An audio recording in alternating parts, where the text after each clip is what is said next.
Olá, tudo bem? Você está no canal Chegou a Hora. Esse canal foi criado justamente para promover, divulgar, entender, estudar as profecias da Bíblia Sagrada. E se você ama as profecias da Bíblia Sagrada como eu, especialmente as profecias escatológicas que tratam da segunda vinda de Jesus, então você está no lugar certo, porque aqui nós vamos estudar a Bíblia Sagrada, o que os profetas disseram, né? O que a Bíblia nos apresenta, especialmente para esse tempo em que estamos vivendo. Aliás, em que tempo estamos vivendo? É sobre isso que o canal também trata. Então, se você dar aí uma passeada pelo canal Chegou a Hora, vai encontrar inclusive alguns vídeos sobre a linha do tempo, mostrando o tempo que a gente está vivendo em relação ao tempo do fim. Um dos assuntos que a gente está tratando no canal é justamente essa questão da semana milenial. Como algumas pessoas ao longo dos anos, ao longo dos séculos, têm visto como Gênesis, bem no seu início, tem uma primeira profecia. É como se aquela primeira semana que Deus criou fosse uma semana profética. Não seria uma semana simbólica, seria uma semana, mas Deus já queria ensinar às pessoas essa questão de 6 dias de descanso, ou melhor, 6 dias de trabalho, né? Alguns querem 6 dias de descanso. 6 dias de trabalho e um de descanso, um dia especial, um dia quando você se dedica a conversar com Deus, a se lembrar do Criador, né? O sábado é um dia especial. E vejam que esse nome sábado, ele permaneceu ao longo dos séculos, mesmo quando muitas pessoas tentam mudar, por exemplo, no inglês, eles puseram o nome de Saturno, né? Saturday. Mas também mantiveram o nome do dia do domingo, no Sunday, né? Dia do sol. Ou seja, o dia que eles adoravam, era o dia que eles adoravam aquela divindade, Saturno no sábado e o sol no domingo, né? As pessoas pensam que no domingo estão adorando a Deus, mas muitas vezes estão adorando justamente ao sol. Existem alguns vídeos aqui no YouTube que tratam desse assunto. E é importante a gente conhecer isso também. Mas essa semana, a semana de milênios, ela vai se completar com o milênio celestial descrito no Apocalipse. E é impressionante o quanto a Bíblia apresenta simbologicamente desses 6 dias mais um de descanso, ou 6 e 1 de descanso. E faz muito sentido pensar em 6.000 anos e 1 milênio de descanso. E falando sobre isso, e pegando especialmente o assunto da transfiguração de Jesus, o pastor Doug Batchelor começou a tratar de alguns desses assuntos com um grupo de estudantes que se encontravam ali na África do Sul. E essa é uma das preciosidades que está escondida na internet, na verdade, e nem tem em português. Eu decidi então dublar esse vídeo e colocar à disposição de vocês que assistem o canal Chegou a Hora.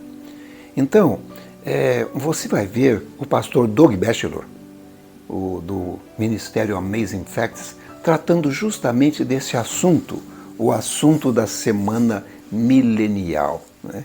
Ele crê que ali também, na transfiguração de Jesus, nós temos uma espécie de simbologia profética a respeito da segunda vinda de Jesus. E eu oro para que Deus o inspire a desejar a volta de Jesus. Estamos tão próximos, né? Eu espero que esse vídeo ajude. Então, antes da gente assistir o vídeo com o pastor Doug Batchelor, vamos orar. Querido Pai Celestial, louvamos o Teu nome porque o Senhor é bom e Sua misericórdia dura para sempre. Pedimos-te, Senhor, que envie o Seu Espírito Santo para nos iluminar a mente ao ouvirmos o pastor Doug Batchelor nesse momento. Nos ajude a compreendermos o tempo solene em que vivemos. Te agradecemos em nome de Jesus. Amém. Muito bem, vamos ao vídeo, vamos conhecer um pouco do tempo em que estamos vivendo. Afinal de contas, Deus deixou revelado na sua palavra muitas coisas. Eu lembro você, o texto de Amós que diz: certamente o Senhor Deus não fará coisa alguma sem antes revelar o seu segredo aos profetas. Creio que podemos começar hoje à noite com algumas coisas. A importância nas Escrituras, comparando o fim dos tempos e alguns dos sinais da proximidade da volta de Jesus. Eu gosto de usar histórias da Bíblia como um meio de acesso ou um fundamento para o nosso estudo. E a história que usaremos nessa noite está em Marcos, capítulo 9. Vamos começar com o verso 1, Marcos 9. Enquanto vocês acham, eu devo mencionar essas histórias que aparecem nos 3 evangelhos sinóticos. Aparece em Marcos 9, Mateus 16, verso 28 e Lucas 9, 27. E é conhecida como a experiência no Monte da Transfiguração. E penso que é uma das histórias do evangelho mais subestimadas. Ouço muito poucos falarem sobre ela. E para mim está a explodir de importância na vida e no ministério de Jesus. Portanto, deixe-me lê-la para vocês e então falaremos um pouco sobre ela. Eu vou falar sobre algumas implicações proféticas dessa história.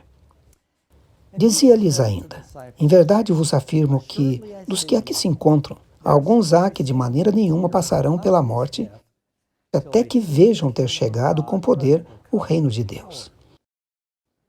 E depois de Jesus fazer essa afirmação enigmática, ele continuou: 6 dias depois, tomou Jesus consigo a Pedro, Tiago e João e levou-os a sós, à parte, a um alto monte. Foi transfigurado diante deles. As suas vestes tornaram-se resplandecentes e sobremodo brancas, como nenhum lavandeiro na terra as poderia alvejar. Creio que um dos evangelhos diz que brilhavam mais branco do que qualquer sabão pode branquear. Apareceu-lhes Elias com Moisés e estavam falando com Jesus.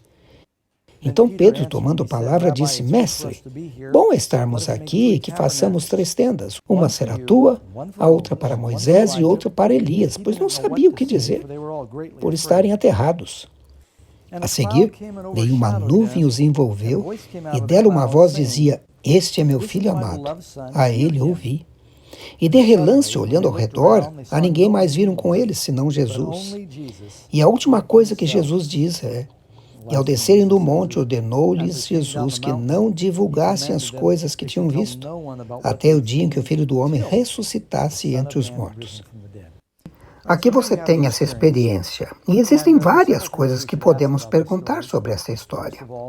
Primeiro de tudo, o que representa Moisés e Elias aparecerem para Jesus? Notem que a última profecia do Velho Testamento está em Malaquias, capítulo 4, onde é dito: lembrem-se da lei de Moisés. E depois diz: eis que vos envio Elias. Muito interessante. Lembrai-vos da lei de Moisés, meu servo, que eu lhe dei e que prescrevi para todo Israel com os estatutos e os juízos. Eis que vos envio o profeta Elias antes do grande e terrível dia do Senhor, e ele converterá os corações dos pais aos filhos e os filhos aos pais, para que eu não venha e fira a terra com um período de maldição. Malaquias 4, 4 a 6. Isso é o fim do Velho Testamento. Então é interessante notar que nossa atenção é chamada para Moisés e Elias, justamente antes do fim do Velho Testamento. E aí você vai para o Novo Testamento e encontra Moisés e Elias aparecendo para Jesus nesse monte. Mas você poderia dizer: este foi apenas um sonho que alguém teve. Mas quando 3 pessoas têm o mesmo sonho, para de ser um sonho. É algo real. E o fato de Jesus levar Pedro, Tiago e João com ele é porque a Bíblia diz que pela boca de 2 ou 3 testemunhas seja toda a verdade estabelecida. Por um lado, isto representa no ministério de Cristo aquilo que se pode chamar de o aval final. Muitas pessoas tinham vindo e dito: eu sou o Messias. E havia muitas contrafações. Mas se você fosse judeu, ia querer ter um aval fiel ou a confirmação de que alguém é realmente aquele que você tem esperado há tanto tempo. Quem poderia ser mais importante do que Moisés e Elias? Quero dizer, você consegue se lembrar de alguém na Bíblia em quem qualquer judeu tenha mais fé? Além do mais, para um judeu, Moisés representava o ápice da lei. Moisés era o grande legislador. Não apenas isso, ele era o intermediário dos 10 mandamentos e também das leis cerimoniais, das leis de saúde, das leis sociais. A lei de Moisés é, de fato, a base da maioria das leis do mundo de hoje. Assim, Moisés é o grande legislador e Elias foi considerado o maior dos profetas. Mesmo que não tenhamos um livro chamado o Livro de Elias. Na verdade, não sabemos se ele escreveu alguma coisa. Nos é dito que eles os consideravam o maior entre os profetas. A lei e os profetas representam a palavra de Deus. Quando Jesus ressuscitou dos mortos, ensinou aos discípulos a lei e os profetas. Me lembro que Jesus disse, e começando por Moisés, discorrendo com todos os profetas, expunha-lhes o que a seu respeito constava em todas as Escrituras. Lucas 24, 27. Como é que a Igreja de Deus nos últimos dias é identificada em Apocalipse 12, verso 17? Aqui estão aqueles que guardam os mandamentos de Deus, isso é, a lei, e têm o testemunho de Jesus. E o que é dito em Apocalipse 19, 10? O testemunho de Jesus é o espírito de profecia, a lei e os profetas. Isaías capítulo 8, verso 16 e o verso 20 diz, resguarda o testemunho, sela a lei no coração dos meus discípulos, a lei e os profetas. Quando Felipe se encontrou com Natanael, disse, encontramos aquele de quem a lei e os profetas falaram. Portanto, o que eu quero dizer é que para um judeu, quando falavam sobre a Bíblia, eles não usavam a palavra Bíblia naquela época. A Bíblia é um livro. Na verdade, significa uma coleção de livros. Eles se referiam às Escrituras como os profetas. E Moisés era um símbolo para a lei. Mas esta é uma história real. Não é apenas um símbolo. Moisés realmente apareceu, Elias realmente apareceu, eles estavam falando com Jesus e eles estavam falando sobre seu sacrifício. Isso não é dito em Marcos 9, mas em Lucas, onde é contada a mesma história. Ali diz que Moisés e Elias apareceram e falaram com Jesus sobre o sacrifício que ele iria cumprir em Jerusalém. Então, eles estavam conversando com ele sobre sua morte, o que na verdade é um pensamento muito interessante. Porque, pensem comigo, alguém trabalha para chegar ao céu? Como é que alguém chega ao céu? Não é apenas pelo sacrifício de Jesus que alguém chega ao céu? Mas Moisés e Elias já estavam no céu. Que direito tinham eles de estar no céu antes de Jesus morrer na cruz? A única resposta verdadeira é que eles receberam um adiantamento. Não sei se algum de vocês trabalhou para alguém e teve de pedir um adiantamento ao seu patrão. Ou talvez aos vossos pais, um adiantamento. O que significa que foram pagos antes de algo ser efetivamente feito. Então temos Elias e Moisés. Eles estão desfrutando do céu. E o que aconteceria com eles se Jesus decidisse não se sacrificar? Eu não sei, mas seria terrível só de imaginar isso. Pode você imaginar mandar duas pessoas que poderiam motivar e encorajar mais a Jesus a continuar no caminho do sacrifício? O que aconteceria com eles se Jesus falhasse? Então Moisés e Elias vieram para encorajar a Jesus. Será que Moisés e Elias podiam sentir o que Jesus passaria? As pessoas ameaçaram matar Elias durante o seu ministério. Sim, tinham seu cartaz de procurado por todo Israel, quando Acabe era rei e Jezabel a rainha. As pessoas ameaçaram-no de morte. Moisés teve de fugir do Egito para salvar a sua vida. Teve de fugir do seu próprio povo porque o iam apedrejar. Então eles compreendiam a rebelião de seu próprio povo e podiam tentar encorajar Jesus. Quantas pessoas na Bíblia jejuaram por 40 dias e 40 noites? 3. Qual o nome deles? Todos eles estavam naquela montanha naquele dia. Moisés, Elias e Jesus. Quantas fases existem na salvação? Se eu começar pela palavra justificação, que outras palavras faltam? Santificação e glorificação. Assim como haviam 3 compartimentos no templo, você tinha o pátio, a justificação, você tem a santificação, o lugar santo, E você tem a glorificação, a presença de Deus no Santíssimo. O povo de Israel foi justificado quando eles sacrificaram um cordeiro no Egito. Foram santificados no deserto e glorificados quando entraram na terra prometida. Portanto, aqueles três da montanha, naquele dia, Moisés representa a justificação. Elias era um reavivador, ele representava a santificação. E Jesus, quando Deus se tornou homem, ele é a glorificação. Então você tem o plano da salvação completo nessa experiência. Uma outra coisa é que Cristo iria para uma montanha diferente.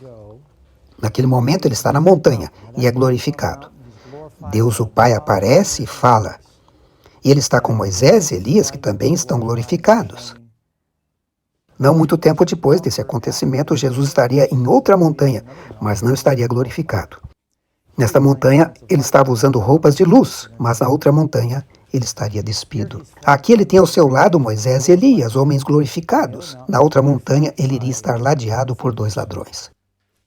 É uma experiência totalmente oposta ao Calvário.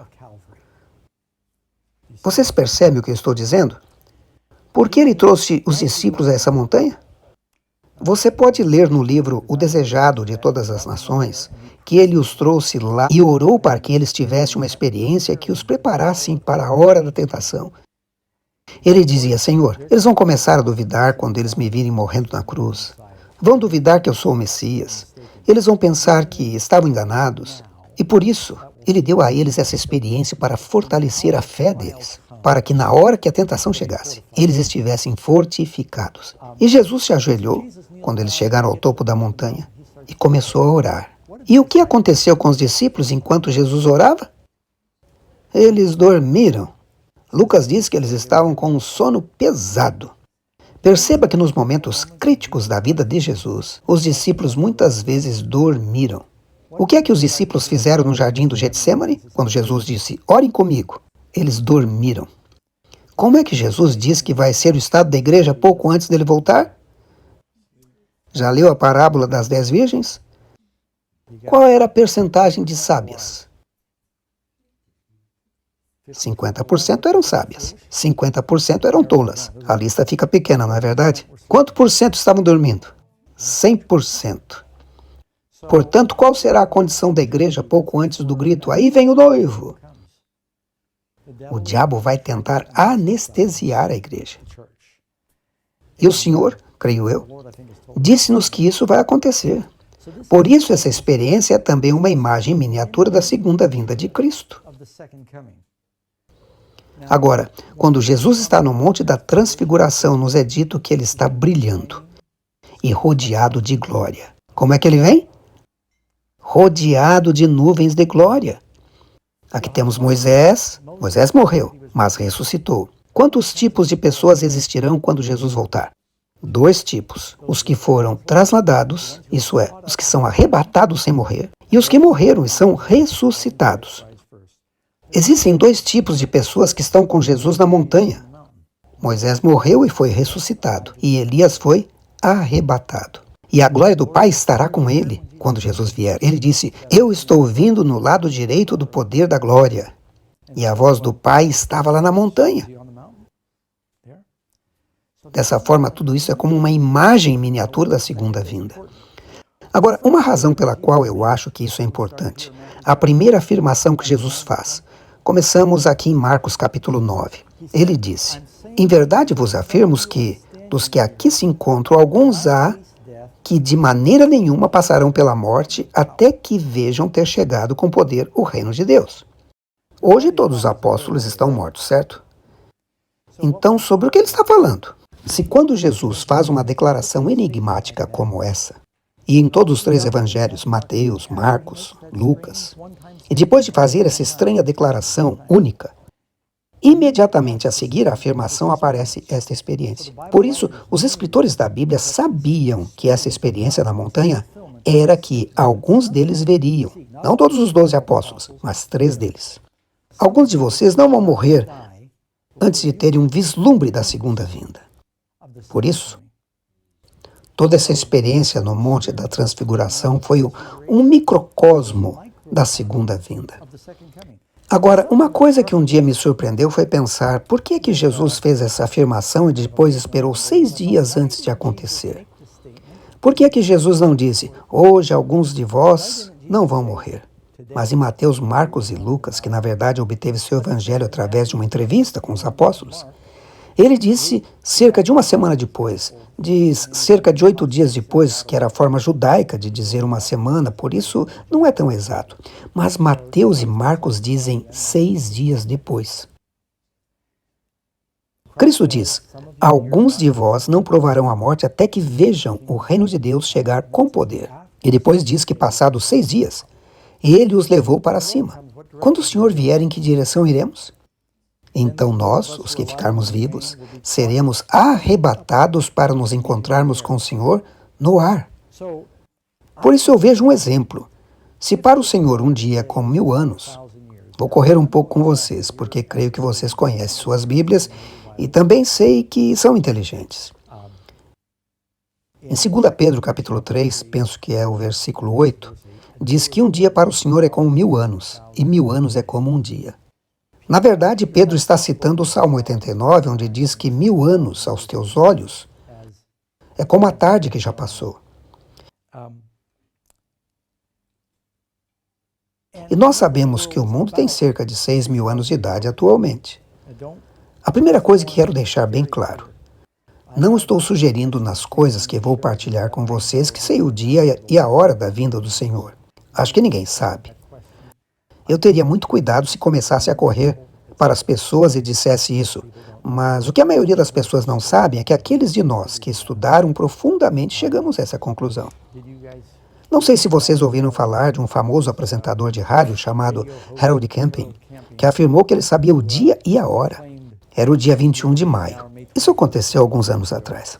Na verdade, enviamos uma equipe do Amazing Facts para entrevistá-lo e nós oferecemos $1 milhão pela estação de rádio dele porque ele tinha uma boa emissora de rádio. Nós fizemos a oferta de $1 milhão pela emissora.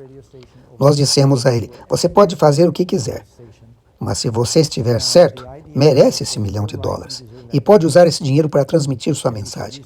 Mas se Jesus não vier em 21 de maio, você transfere a estação de rádio para o Ministério Amazing Facts. Bem, ele nunca respondeu à nossa oferta, mas deu uma entrevista para nós.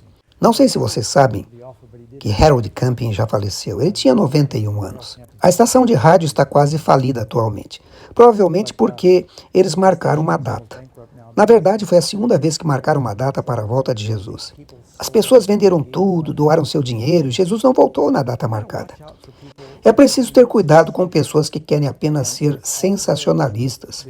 Se sua motivação vem por causa da proximidade, na verdade deveríamos amar o Senhor mesmo que levasse 1000 anos para voltar. Você pode ser o melhor evangelista ou missionário que conseguir ser, mesmo que não penses que o Senhor virá enquanto estiver vivo. Não estou dizendo que não devemos acreditar na iminência da segunda vinda de Cristo. Só estou dizendo que devemos estar sempre entusiasmados, mesmo que o Senhor diga que faltam 50 anos para ele voltar. É interessante que eu falo com os jovens e eles perguntam muitas vezes, quanto tempo acha que falta para o Senhor voltar? Falo em escolas, em faculdades e começo a investigar para saber por que eles fazem essa pergunta. E a resposta muitas vezes é, quero me casar antes de Jesus voltar. Ou quero ter uma família antes da segunda vinda de Jesus. É quase como se o Senhor viesse antes de eu me casar e ter uma família, eu não serei feliz no céu. E eu prometo a eles, não se preocupem com isso, cheguem lá. Vocês vão ser felizes, ninguém vai ficar desapontado, ninguém vai ficar desapontado. E depois, há outras pessoas que, claro, querem que o Senhor venha logo.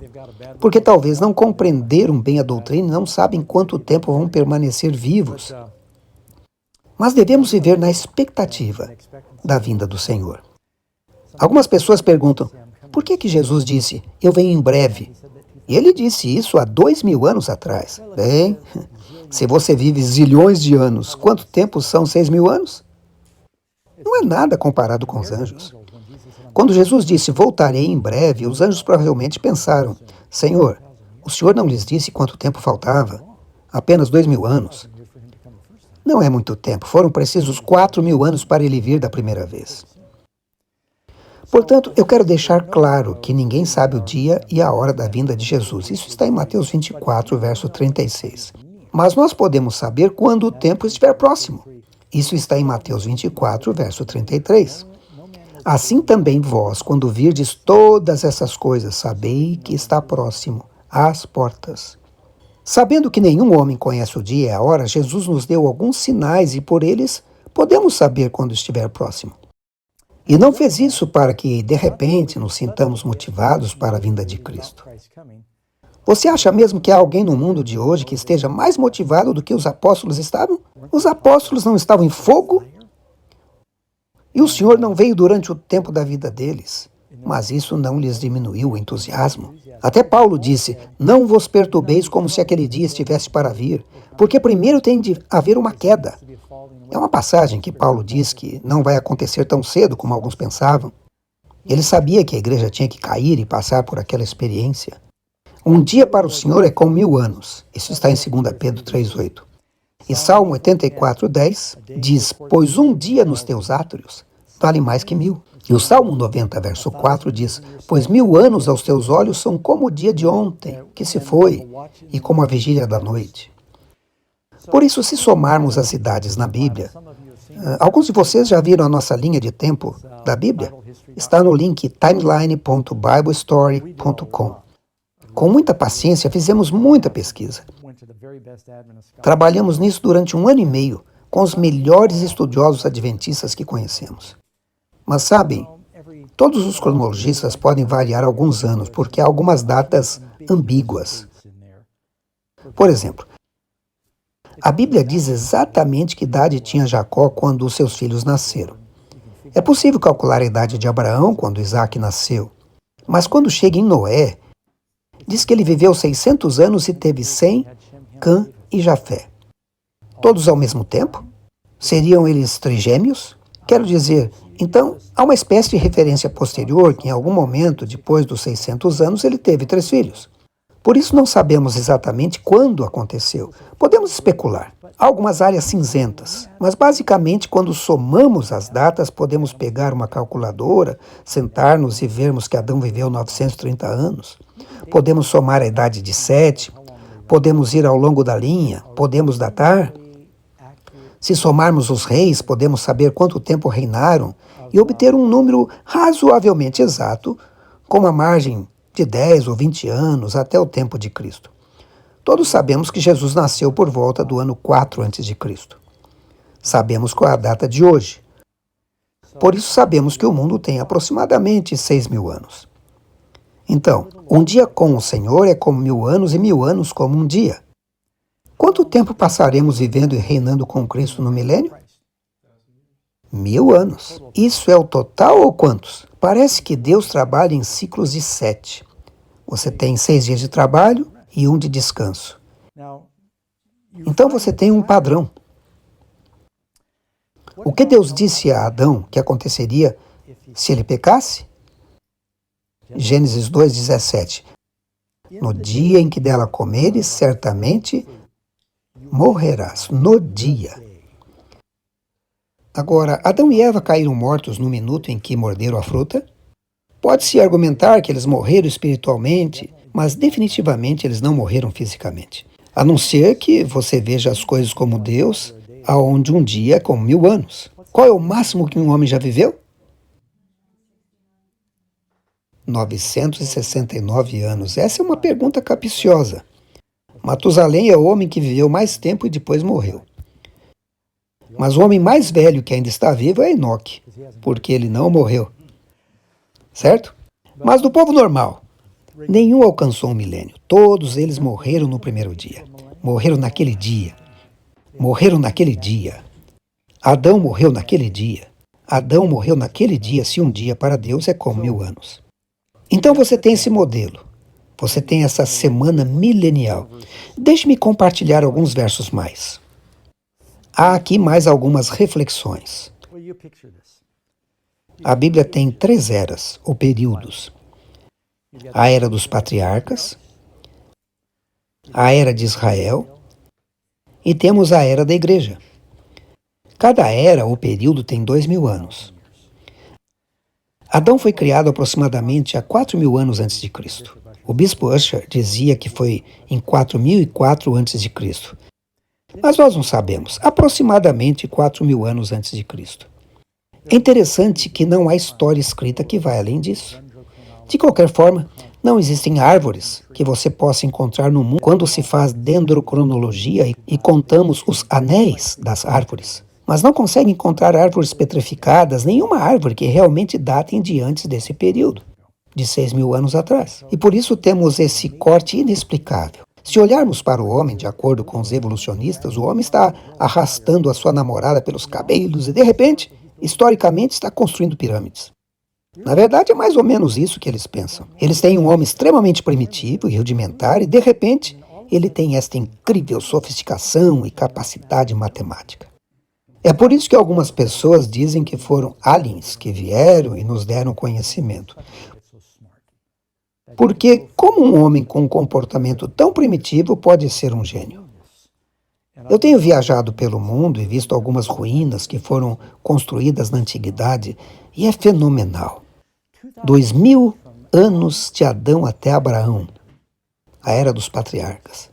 Eles não eram judeus, eram patriarcas. Adão, Sete, Noé, Matusalém, Enoque. Eles não eram secundados, eles não eram judeus. Eles eram os leais, o fiel povo remanescente. Então, no tempo de Abraão, as pessoas esperavam pelo Messias. Portanto, passam-se 2.000 anos até que Deus fala a Abraão e diz: eu escolhi você, e através dos seus descendentes o Messias virá. E vou fazer esse concerto com você. O sinal do concerto foi a circuncisão.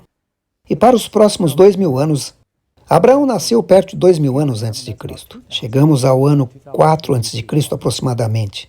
2.000 anos até o nascimento de Cristo, no ano 4 antes de Cristo. Eu sei que algumas pessoas podem perguntar como poderia Jesus ter nascido 4 anos antes de Cristo, quando foi o seu nascimento que estabeleceu a datação. Houve um monge, e ele percebeu que não poderíamos datar a história de um ano de certo rei, ou do 4º ano de um papa, e assim todos tinham diferentes maneiras de datar as coisas. Não havia um método universal de colocar as datas. Era muito confuso. Ele então disse: vamos datar a história a partir do nascimento de Cristo. Ele fez o seu melhor e conseguiu uma data que ele pensava ser o nascimento de Cristo. E nomeou ali o ano 0. Anos depois, se descobriu que ele errou. A razão, sabemos hoje, foi o fato de Herodes, o Grande, ter tentado matar o menino Jesus ainda em Belém. Herodes morreu no ano 2 a.C. E ele teria que estar vivo para tentar matar a Jesus. Portanto, Jesus nasceu antes da morte de Herodes. E sabemos que Jesus foi batizado no ano 27 depois de Cristo, porque nos é contado em Lucas. E você pode ler no início do Evangelho de Lucas e percebe que apenas um ano e os reinos se sobrepõem, e era o 15º ano de Tibério César. É o ano 27 depois de Cristo. Temos, portanto, 2.000 anos de Abraão até Jesus. Então Jesus disse: virei outra vez. Percebam por que alguns pensam que esses 2.000 anos seriam a era, o período da igreja, ou o Israel espiritual, de sua primeira vinda até a segunda vinda. Então, depois da segunda vinda, teremos 1.000 anos onde viveremos e reinaremos com o Senhor. Então, essa é um tipo de fotografia da semana milenar ou milenial. Naturalmente, você encontra em Apocalipse 20, verso 4, eles viveram e reinaram com Cristo por 1.000 anos. E aqueles 1.000 anos serão como um sábado de 1.000 anos. Existe um verso. Deixe-me apresentar alguns versos aqui. Se você olhar em Êxodo 23, verso 10, diz que você poderia ter um servo hebreu por 6 anos servindo a você. Mas depois de 6 anos, ele deveria ser libertado. Quando eles tinham suas plantações, eles tinham uma lei que aparece em Êxodo 24, 16. Você deveria usar a terra na sua fazenda por 6 anos. Mas no 7º, a terra deveria descansar. Não deveria ser semeada. Agora, Jesus irá libertar os escravos do mal quando ele vier.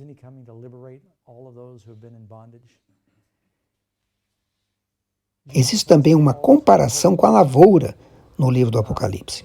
Ele virá com uma foice para a colheita da terra. Não disse Jesus: eu sou o que semeia? A palavra de Deus é a semente, o mundo é o campo, já por 6.000 anos Deus tem espalhado a semente do Evangelho. Jesus tem semeado essas verdades por 6.000 anos. Qual será a condição do mundo durante o milênio, os 1.000 anos? Alguém vai estar plantando ou este mundo vai estar descansando? Deixe-me lhes dar uma prova a mais. Não me lembro exatamente o verso, mas creio que está em 2 Crônicas, quando os filhos de Israel foram levados para a Babilônia, nos é dito que a terra ficou desolada por 70 anos. E durante esse período de desolação, a terra manteve o seu sábado.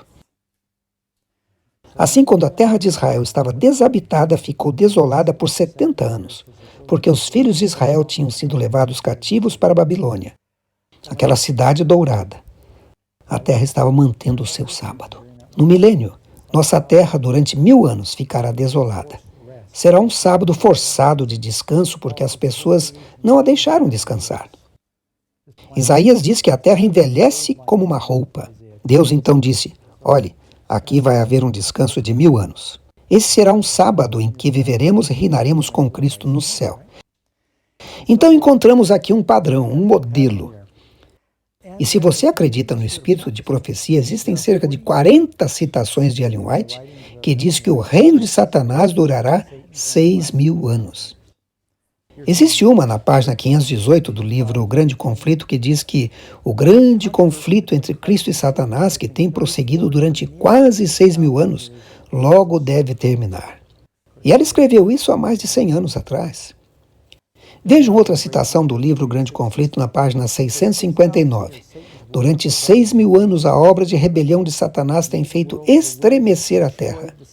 Ele tornou o mundo como um deserto e destruiu as suas cidades, e a seus cativos não deixava ir soltos. Durante 6.000 anos, o seu cárcere, o sepulcro, recebeu o povo de Deus, e ele os queria conservar cativos para sempre, mas Cristo quebrou seus laços, pondo em liberdade os prisioneiros. Vocês sabem que antes de Moisés ir para o topo da montanha, quantos dias Moisés ficou no Monte Sinai quando recebeu os 10 mandamentos? Alguém se lembra? 40 dias e 40 noites. Quantos dias choveu na época de Noé, no dilúvio? Isso é fácil de lembrar. 40 dias e 40 noites. Mas antes de Moisés subir a montanha para receber a lei, você sabia que Deus pediu a ele que esperasse no pé da montanha por 6 dias? Deixe-me ler para vocês em Êxodo 24:16. Diz: E a glória do Senhor pousou sobre o monte Sinai, e a nuvem cobriu por 6 dias. E ao 7º dia, do meio da nuvem, chamou o Senhor a Moisés. Êxodo 24:16. E Moisés subiu depois de 6 dias. Em que direção ele foi? Em que direção ele foi? E já lemos no Novo Testamento que Cristo, depois de 6 dias, os levou ao topo do monte. Você encontra esse padrão por toda a Bíblia. Os filhos de Israel, quando eles tomaram a terra prometida, quantas vezes eles marcharam em torno da cidade de Jericó?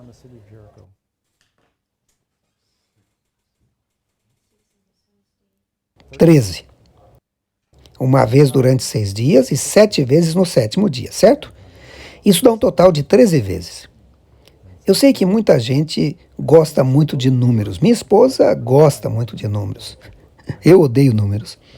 Mas quantas pessoas estavam na última ceia? 13 pessoas. Quantas tribos havia em Israel?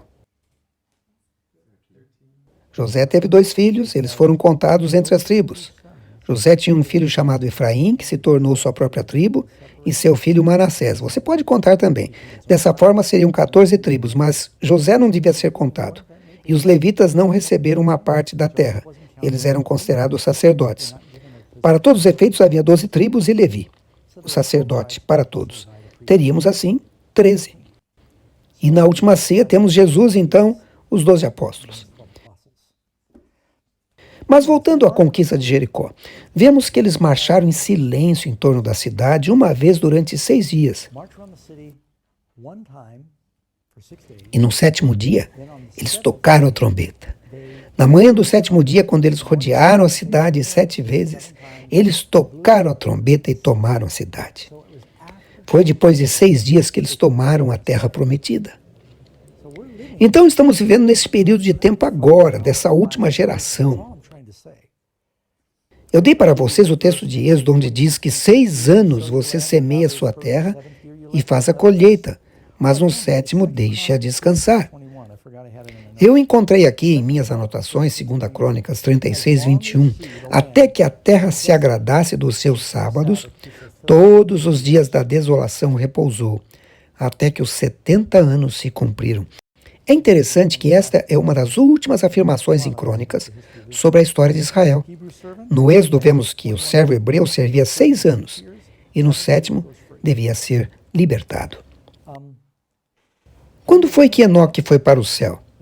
Enoque foi o sétimo depois de Adão e foi arrebatado. Ele foi trasladado e vemos isso no livro de Judas, capítulo 1, verso 14. Existe um verso interessante no livro de Jó. Alguns passam por cima de Jó 5,19. De 6 angústias te livrará, e na sétima o mal não tocará. Nós temos que depender do Senhor para nos livrar do mal. Não pedimos isso na oração do Pai Nosso? Não nos deixe cair em tentação, mas nos livre do mal.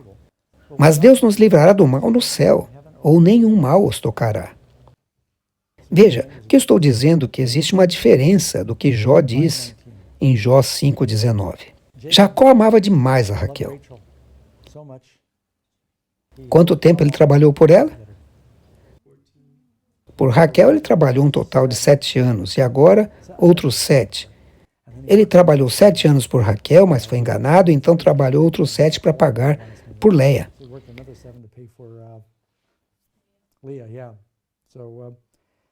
Mas ela era a noiva de Israel, um tipo de Cristo, porque existe o símbolo do casamento e Jesus é o noivo. Será apenas no 7º milênio. Eu estou apenas mostrando a vocês algumas analogias que você encontra na Bíblia. Será apenas depois do 7º milênio que a Nova Jerusalém descerá para a terra, certo? E eu estou apenas tocando em alguns pontos da Bíblia. Existem muitos outros pontos aqui. Uma outra história da Bíblia. Não vou ler toda a história, mas está em 2 Reis, capítulo 11. Quantos de vocês se lembram de um rei chamado Joás? Ele começou a reinar quando tinha 7 anos. Como é que ele começou a reinar com 7 anos? Seu pai, Acasias, morreu, e a avó de Joás era uma rainha ímpia chamada Atalia. Na verdade, ela era irmã de Jezabel. E quando ela viu que o filho dela tinha morrido, ela fez uma coisa antinatural, é algo que uma avó não faz. As pessoas dizem que só existe um amor mais forte que o dos pais, que é o amor dos avós. Mas ela foi e matou seus netos. Pelo menos os meninos, porque ela não queria que ninguém reinasse no lugar dela. Jeozeba viu o que ela estava fazendo e como estava aniquilando todos os filhos do rei para ser rainha. Jeozeba pegou o mais novo que estava sob seus cuidados e fugiu para o templo. E ali ele ficou escondido por 6 anos, durante o tempo que ela reinou sobre a terra. Joás é um descendente do rei Davi. Ele está protegendo a linha real de Davi. Você percebe que o diabo sempre tenta destruir a linhagem de Cristo. Ele tentou matar os bebês em Belém. E ele tentou destruir a linhagem de Davi. Quando ele mandou matar os bebês em Belém, ele estava tentando destruir a Jesus. Não queria que o Messias viesse. E foi assim.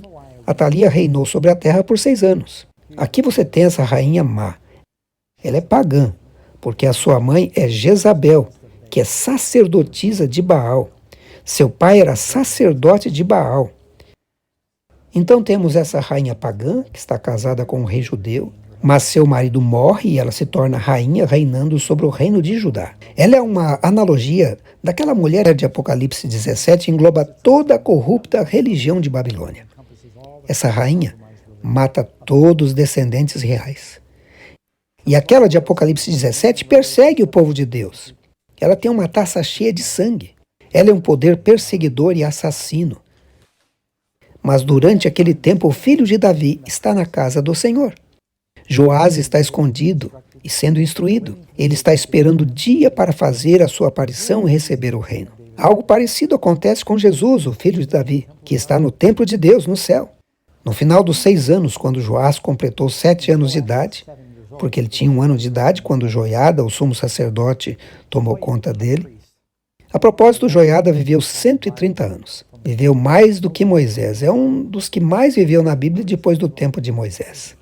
Então, Joiada, o sacerdote, reuniu todos os guardas do templo e disse: vou fazer um acordo com vocês. Vou mostrar a vocês uma coisa que ninguém sabia. O filho de Davi foi escondido no templo. Então ele trouxe Joás e disse: esse é o único descendente da linhagem de Davi. Eles ficaram muito felizes porque pensavam que não havia mais ninguém da linhagem de Davi para ocupar o trono. Os reis da linhagem de Davi tinham ocupado o trono por anos e eles sabiam que o Messias viria da linhagem de Davi. E o povo estava triste porque achavam que a linhagem de Davi estava perdida. Eles estavam muito desencorajados durante o tempo de Atalia. E quando Joiada disse que ela não havia matado todos os descendentes de Davi e mostrou Joás dizendo: aqui está o filho de Davi, eles ficaram muito felizes de ter novamente um descendente de Davi no trono. O sábado estava para começar e vocês podem ler a história em 2 Reis 11. O sábado estava para começar e ele traz Joás. As trombetas soam e todo o povo vem para o templo para dar as boas-vindas no sábado. O povo fica muito feliz ao ver que ainda há um descendente de Davi para ocupar o trono. O ruído do povo celebrando e gritando de alegria, e o som de trombetas é ouvido por Atalia. Ela entra no pátio do templo para ver o que está acontecendo e vê o pequeno Joás recebendo o título e a coroa e começa a gritar: traição, traição! Podemos dizer que isso é um exemplo em miniatura do que irá acontecer com Jesus, o filho de Davi, quando sair do templo para receber o reino. Babilônia, a mãe das prostitutas em Apocalipse, será julgada. A trombeta irá soar e o povo de Deus ficará muito feliz. Esse episódio é um tipo de uma história do que acontecerá nos últimos dias. Mas não deixe de perceber a parte que diz que ela, Atalia, reinou sobre a terra por 6 anos. E ao começar o sábado, no final daqueles 6 anos foi quando o poder trocou de mãos. E Joás tomou o reino, e a história está em 2 Reis, capítulo 11. Lembram-se da história de Elias? Quantas vezes ele orou para que chovesse? Ele orava, o servo ia e voltava, dizendo que não havia sinal de chuva. Isso aconteceu por 6 vezes, mas na 7ª vez viu uma nuvem do tamanho da mão de um homem. O que aquela pequena nuvem representa? Provavelmente a vinda de Cristo nas nuvens. Vamos caminhar para a última parte do nosso estudo. Eu sei que passei muitas informações para vocês. Se a volta de Jesus está próxima, e se para o Senhor um dia é como 1000 anos, e agora estamos vivendo cerca de 2000 anos desde que Jesus nasceu, embora ainda não tenha passado 2000 anos desde a morte de Jesus na cruz, vocês perceberam que estamos vivendo agora, 2000 anos depois, entre algum momento, entre o nascimento e a morte de Cristo? Isso é muito interessante, falando cronologicamente. Eu não estou marcando uma data, alguns pensam que Jesus está atrasado. Deixe-me dizer uma coisa para vocês pensarem. Será que Jesus alertou a sua igreja quando ele deu os sinais que aparecem em Mateus 24? Os sinais da sua vinda. Esses sinais são descritos também em Marcos 13, em Lucas 21 e Lucas 17. Sabe o que diz o servo mau em seu coração? O meu Senhor tarde virá. E o Senhor daquele servo virá na hora em que ele não está esperando.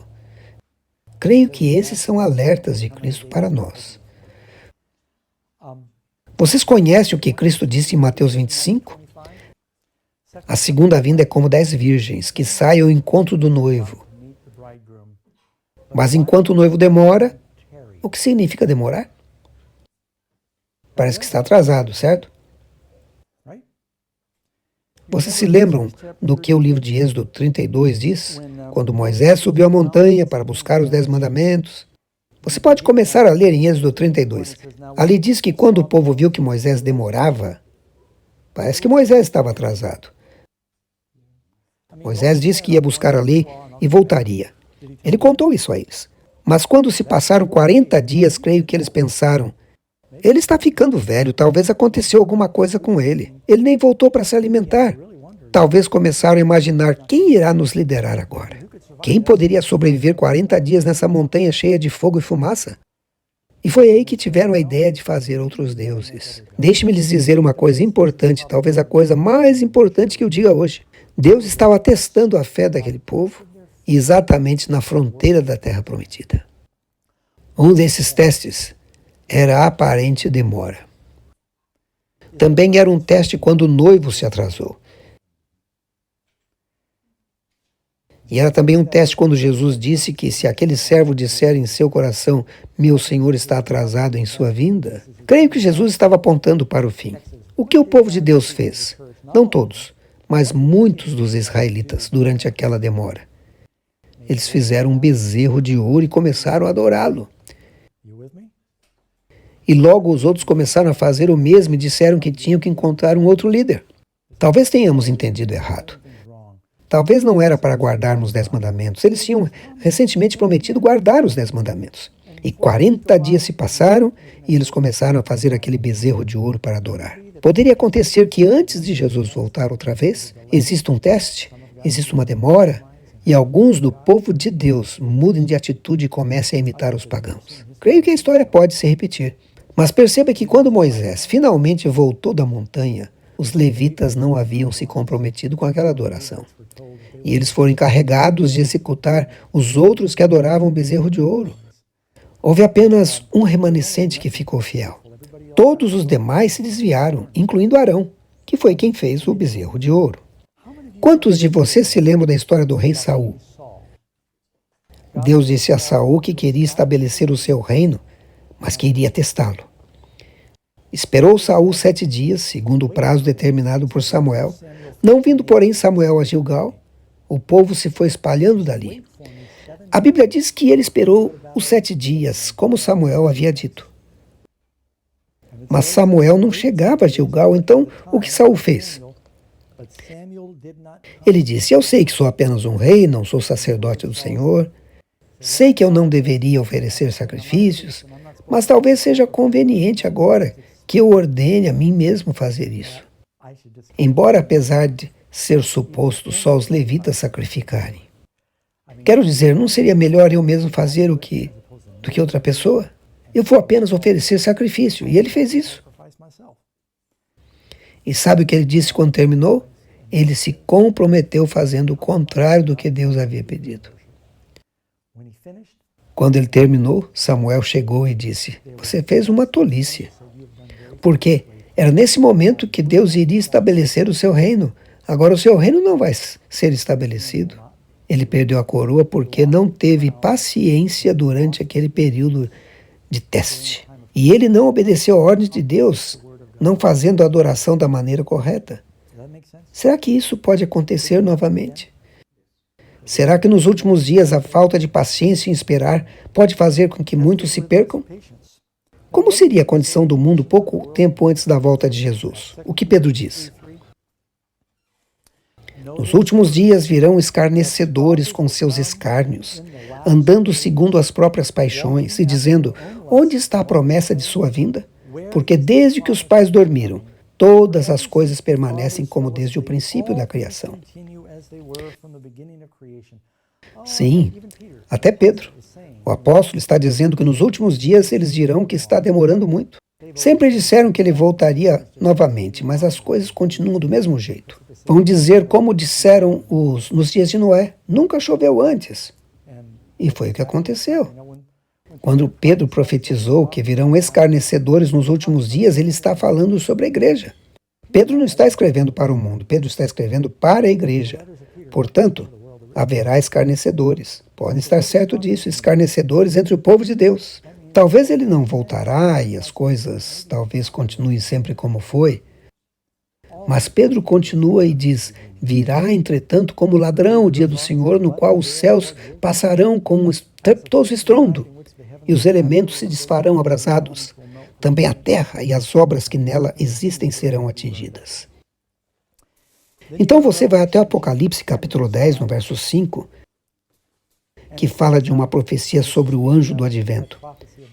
Então o anjo que vi em pé sobre o mar e sobre a terra levantou a mão direita para o céu e jurou por aquele que vive pelos séculos dos séculos, o mesmo que criou o céu, a terra, o mar e tudo quanto neles exista, já não haverá demora. Esta frase se encontra no mandamento do sábado. Adorar a Deus, porque em 6 dias ele fez o céu, a terra e o mar. E o anjo continua dizendo que não haverá mais demora. Por que razão se diria a alguém que já não haverá um atraso, a não ser que houvesse um atraso? Será que isso faz sentido? Por que é que o anjo declararia que não vai haver mais atraso se nunca houve uma demora? Mas Jesus nos revelou desde o início, nessas histórias, que talvez um pouco antes de sua vinda, haveria uma demora que poria à prova o povo de Deus. Será que Jesus sabe quando ele voltará? Claro que sim. Deixe-me ler um verso, talvez o último verso de hoje. Está em Abacuque, capítulo 2, verso 3.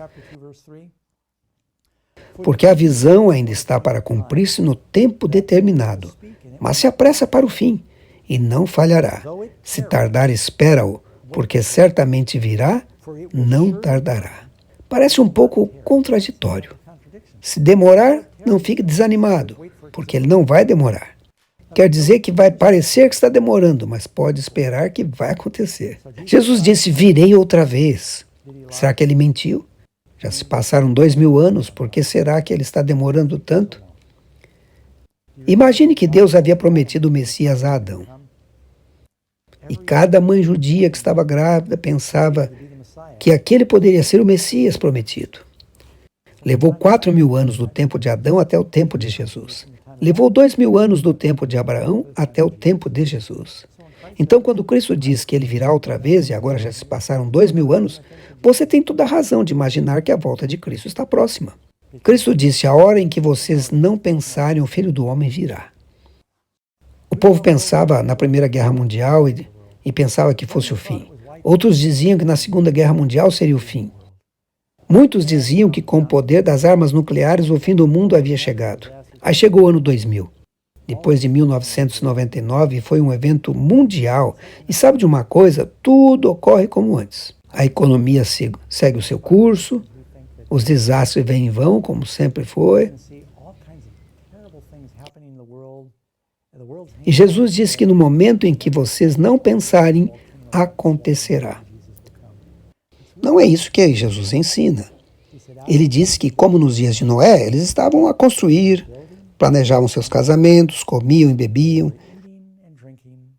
casavam e, de repente, chegou o dia. Como foi nos dias de Ló, quando as pessoas acordaram em Sodoma em seu último dia, os pássaros cantavam, as flores floresciam, as borboletas voavam de flor em flor, e de repente desceu fogo do céu. Quando Jesus subiu ao monte naquele dia com Pedro, Tiago e João, disse que de repente começou a brilhar uma luz. Penso que muitas pessoas não vão saber porque não estão percebendo o que se passa no mundo. Creio que as coisas que precederão a segunda vinda estão acontecendo agora mesmo. Agora você e eu sabemos que há algumas coisas que ainda têm de acontecer a nível político e religioso que ainda não se cumpriram. Mas eu acho que vamos ter guerras e rumores de guerras até o fim. Por isso, se pensarmos que Jesus vem depois da Terceira Guerra Mundial, ele não disse isso. Veja o que eu quero dizer. Quando eu entrei para a igreja e todos pensavam que ia acontecer a Terceira Guerra Mundial, o Armagedon, isso porque Douglas MacArthur dizia que se não encontrarmos uma forma de nos entendermos, o Armagedon será a Terceira Guerra Mundial e o Armagedon estará às nossas portas. E toda a gente pensa que o Armagedon significa a Terceira Guerra Mundial. O Armagedon é uma batalha entre o demônio, que faz guerra contra a igreja. Essa é a batalha do Armagedon. Ela começa com a segunda vinda de Jesus e termina mais ou menos no fim do milênio, mas ele diz para esperarmos por ela. Ela acontecerá. Tenho tanto para dizer, mas vamos voltar à nossa história em Marcos capítulo 9. Então Jesus leva Pedro, Tiago e João para o monte. Pedro não sabe o que pensar e diz, vamos fazer 3 tabernáculos, um para ti, um para Moisés e um para Elias. E finalmente ouve uma voz do céu que diz, este é meu filho amado, a ele ouvi. Quantas pessoas estão envolvidas nessa visão? 7. Temos 3 na terra, Pedro, Tiago e João, e 3 no céu, Moisés, Elias e o Pai. E temos um que está entre o céu e a terra, Jesus, que um dia passou a ser humano, um ser divino, com aparência de humano. Cristo foi a ponte. Já viu um arco elétrico entre dois pontos? Cristo era o arco entre os céus. Se naquele dia ele tinha 3 testemunhas na terra, 3 testemunhas no céu, o que elas estavam testemunhando? Jesus é o Messias, a lei e os profetas. A palavra de Deus, esse é o testemunho. Jesus fez os discípulos passarem por essa experiência naquele dia porque queria prepará-los para uma prova que estava para vir no Calvário, certo? Será que temos uma tribulação que está chegando ao mundo? Será que precisamos de ter uma experiência que nos prepare para a prova de nossa fé? Por isso agora precisamos passar algum tempo no Monte da Glória com Pedro, Tiago, João, Moisés e Elias, para que possamos estar preparados para a segunda vinda de Cristo. Anos mais tarde, antes de morrer, Pedro escreveu sobre essa experiência. Não acha que se visse Jesus glorificado e visse Moisés e Elias, essa seria a experiência mais épica de sua vida? Quando ouvimos a voz vinda da glória excelente que dizia: "Este é meu filho amado, a ele ouvi." E Pedro prossegue dizendo que temos uma palavra mais segura, a qual fazemos bem em prestar atenção, como uma luz que brilha num lugar escuro, e que essa estrela da manhã ilumine as nossas vidas. Estou parafraseando. Mais confiável do que a experiência que Pedro teve, disse ele, é a palavra de Deus. Precisamos de uma experiência com Jesus na montanha, com Moisés e Elias, que é a nossa vida devocional. Deus o Pai diz: "Esse é meu filho amado, ouçam a ele." Como é que podemos ouvi-lo?